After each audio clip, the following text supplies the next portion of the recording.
Welcome to today's design training, and I have one of my students, which I'm going to be using his design to teach you guys how to achieve good design.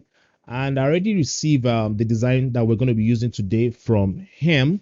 So I'm going to advise you not to despair because you are going to learn from today's meeting. Because my focus today is to teach you how to do research on how you can achieve successful design. All right. So sit back, relax, and keep watching.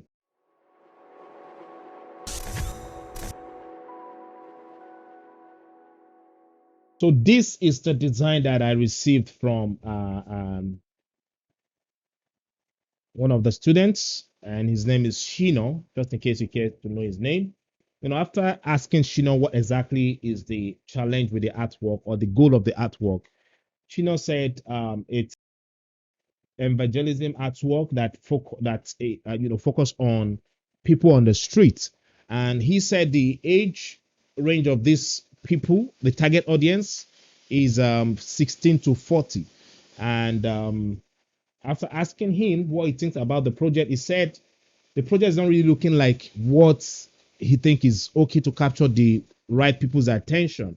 And I asked him what exactly is the problem. He said he's not feeling the color, that the project is not looking like the streets type of design, and also the font is dull. All right. And the other thing I'm going to add to this again is the illustration used on the project. All right, the illustration used on the project. Now, as creatives, the use of the right illustration is what we use to shape the story of our project. And then the text is the voice that tell people what exactly the goal of the project is. But when we do not use this correctly, when we don't use the right illustration on the project, it is part of what always dull the look of the project. Okay, and I notice here that Shino did not use the right illustration, and also the font used, like what he said, is not depicting the streets type of font.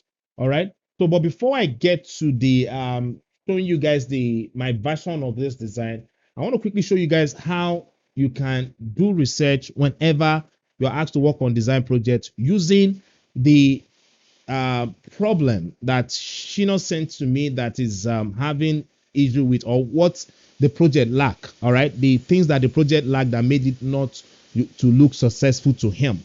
So I'm going to switch to my other screen now. So one of the website I use where I get my inspiration whenever I'm working on design project in terms of the use of fonts and color is Pinterest. So I'm going to quickly type Pinterest here now. All right, like that. So I'm on Pinterest. I'm using the business account. That's why the interface of my Pinterest is looking like this. So I'll go under home here, and now so it's saying it's not colorful. All right, it's not colorful. So this is how we're going to fix the color part. All right, and see guys, I want to quickly teach you guys something here because like what so many of us always fight with. We know the problem with the project, and we always want to put everything that is the problem on the artwork. No, that's not how to achieve successful design. All right. So Shina is saying that the project is not colorful. All right. I want to quickly show you guys something here. Project is not colorful. All right. And it said it's not depicting the streets, and the font is dull. All right. So you mentioned color, streets, and font. So what we're going to do here is to put all this in one group, and that's how you achieve successful design. You put everything here in one group and um, apply them to just one element. So here, if I want to apply the color to, if I want to apply everything here to any of this, because we have to use one of these elements and make it apply all this issue here to it. So if I'm going to apply anything to, if I'm going to apply these three to make them one, I'll apply it to just only the fonts. All right, I'll apply it to the font. All right, so we have to make the font have the streets look, and then we have to make the color appear on the project. Now the reason on the font, sorry. Now the reason I'm saying this is this. It's a church project, all right, and you need to be very careful with the way you play with. You make it playful because churches most time they don't really like busy projects. Like they don't like when your design is looking too heavy or is looking too playful. All right, they don't always like it. Please, whenever you're working on design, that's another thing you need to know. Whenever you're working on design project, you need to understand the people you are working for. All right, you need to understand the people you're working for. And the reason I'm saying this now is because I'm sure by the time we do our research, the type of feel we're gonna get may look too playful, and I'm sure by the time you apply that to the church project, it's going to make them not to like it. So whenever you're working on design project, have your audience in mind and also have the client in mind. All right, and that's part of the things that make you a good designer. All right, so I'm going to switch to my other screen now, and what we're going to look for now, based on what I explained to you guys on the putting everything together as one, is we're going to look for the right font. So what I'm going to look for here is we're going to look for let's just say street font. All right, street font. Now, please, the use of keywords. The use of keywords is not something you must go to school to learn. No. All right. Just put whatever comes to your mind down. Just use whatever comes to your mind to do your research. And one good thing about all these websites where we do our research, one good thing about them is that if you search for a keyword that sounds funny to you, it's going to give you options closer to that particular keyword that you're looking for. So here now you see we have different type of fonts that shows street. All right. Now I hope every one of you can see my screen because there's something I'm about to teach you guys how to do here. Now, if I use this type of font here, look at the way they play with the letters here.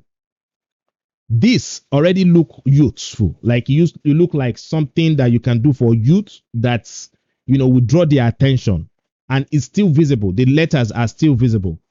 This is another good one that you can see the letters and it can still draw attention because it's easy to read.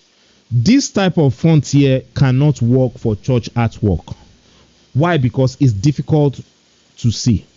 This is another funny font that you can use for church artwork. So I'm going to stop here on this. So what I'm going to do is I'm just going to focus on using something closer to this on my artwork. Another good thing about this again is that it's not compulsory you use the exact font that you have here. You can just open this on the new tab and play with the letters the way this designer play with the letter here and apply it to your project. All right.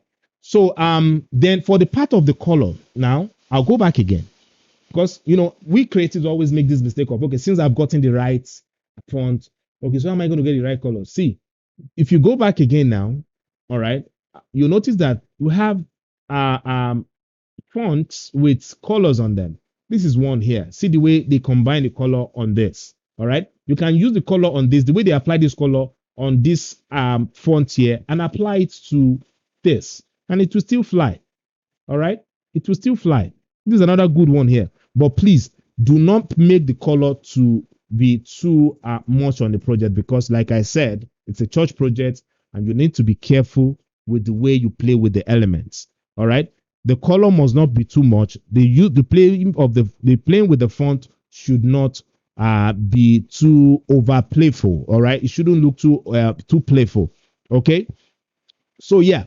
So then I'm going to stop here on this. I'm sure there's still more I would have loved to share with you guys, but because of time, I won't be able to to do that. But I hope this is strong enough for you guys to get my point on how to know the right font and the use of the color. All right. So I'm going to switch to my Photoshop application now and show you guys the results of what I come up with after taking my time to do my research. So this is my version of the artwork, and as you can see, I have the play with the title here, and also the subtitle, which is this down here. All right. See the way I play with it. and or in order to promote the message better, I decided to put a stroke on that the word street here. All right, and for people to fully understand the activity that is going on here, I decided to create this arrow pointing at these two people from the title, letting the people know that the um, activity going on here is evangelism. And another way I help the success is the out of focus. All right, the fading of the background, the fading of the busy street on the background here, and yeah, I think that's it. And then lastly, what I decided to make this simple because I played with the title. All right, because most time when we play with our text, it's always good for us to give enough room for people to see the beauty of what we did with the text. When we load the design with too much information, all right, it's going to hide the beauty of what they playing with the title.